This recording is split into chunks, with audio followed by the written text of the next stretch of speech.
Manajer tim Ducati Lenovo, Davide Tardozzi, menyoroti masalah Francesco Bagnaia yang berkutat pada kepercayaan diri hingga terus jadi bayangan Marc Marquez.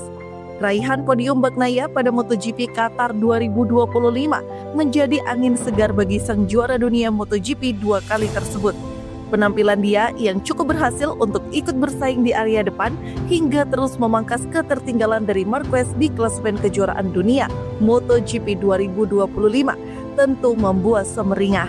Meski begitu, masih ada sedikit evaluasi yang diberikan Tardozzi selaku manajer tim si merah Borgo Panigale terkait performa Bagnaia.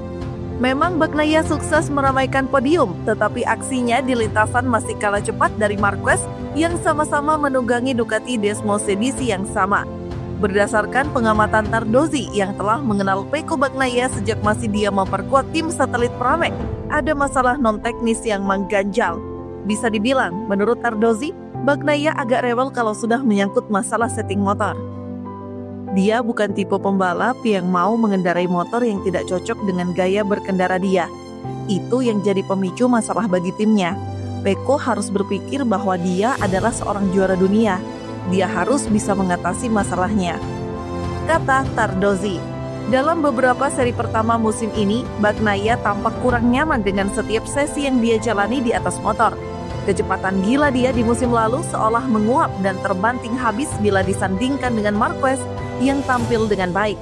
Bahkan dengan pembalap lain pun Bagnaia sering kesulitan. Menurut Tardozzi, Bagnaia harus bisa mengubah cara pendekatan dia selagi memiliki musuh hebat, Marquez, di samping garasi timnya. Tidak ada masalah dengan motor Ducati yang mana itu juga terlihat dari keberhasilan Marquez, Alex Marquez hingga Franco Morbidelli yang juga sudah naik podium. Sebelumnya, dalam wawancara bersama Crash.net, Tardozzi juga telah berulang kali bicara tentang aspek kepercayaan diri sang juara dunia MotoGP 2 kali tersebut. Kendati masih harus menghadapi rewelnya permasalahan di garasi Bagnaia, Tardozzi tetap bersyukur dengan jeripayah yang telah diusahakan pembalap asal Turin Italia tersebut di sirkuit Lusail pekan lalu.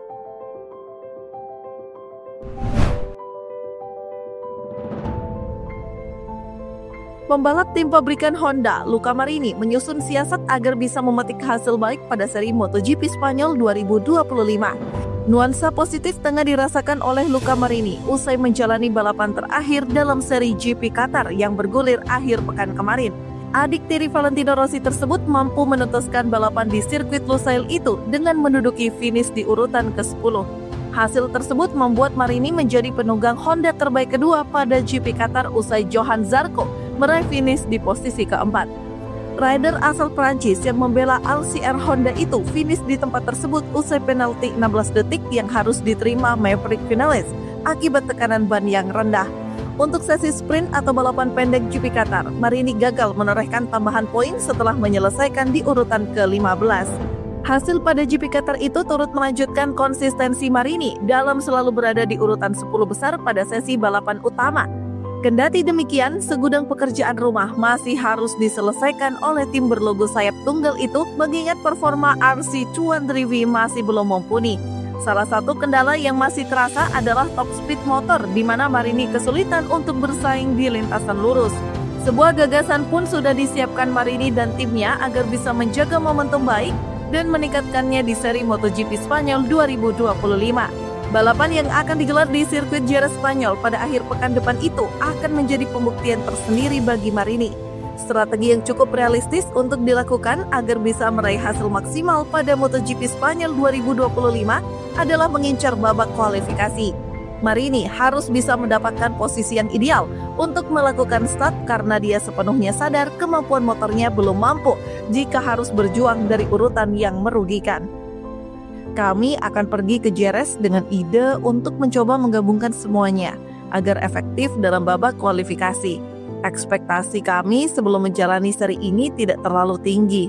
Kami tahu ini akan menjadi trek di mana kami akan sangat kesulitan, ungkap Marini.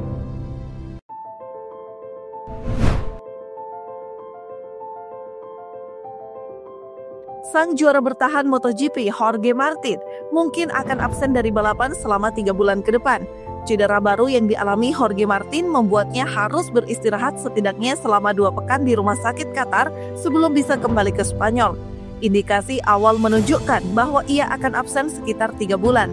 Setelah melewatkan 3 balapan pertama tahun ini, pembalap Aprilia itu kembali ke MotoGP setelah pulih. Ternyata comeback menjadi awal bencana lain. Ia crash di lap 14 dan ditabrak Fabio Di Giannantonio saat terjatuh di lintasan.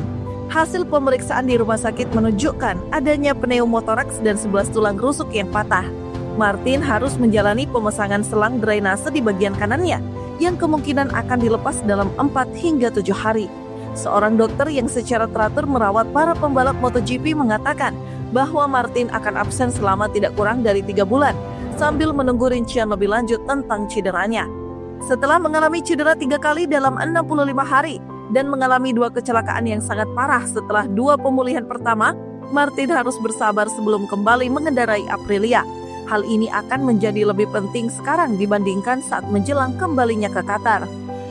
Dalam wawancara eksklusifnya dengan motorsport.com pekan lalu, pemimpin klasemen sementara kejuaraan dunia Marc Marquez mengatakan satu-satunya penyesalan dalam karirnya adalah memaksakan diri kembali ke lintasan terlalu cepat pada 2020. Sebelum Qatar, Martin mengatakan bahwa ia berterima kasih kepada Marquez yang telah menasihatinya untuk meluangkan waktu untuk memulihkan diri dari cedera yang membuatnya tidak bisa ambil bagian dalam 3 balapan akhir pekan pertama. Saat ini ia masih dalam pengawasan karena trauma pleuropulmoner membutuhkan drainase segera untuk memungkinkan ekspansi paru-paru. Patah tulang rusuknya menyebabkan rasa sakit yang signifikan dan keterbatasan lebih lanjut dari aktivitas fisik dasar. Setelah perawatan yang lebih invasif selesai, proses pemulihan yang diawasi akan diperlukan, dipimpin oleh tim medis dan termasuk terapi manajemen nyeri, fisioterapi pernapasan, dan pemantauan kardiovaskular berkelanjutan. Dalam siaran pers yang sama, sang pembalap berterima kasih atas dukungan yang diberikan dan akan terus berusaha untuk kembali lebih kuat dari sebelumnya.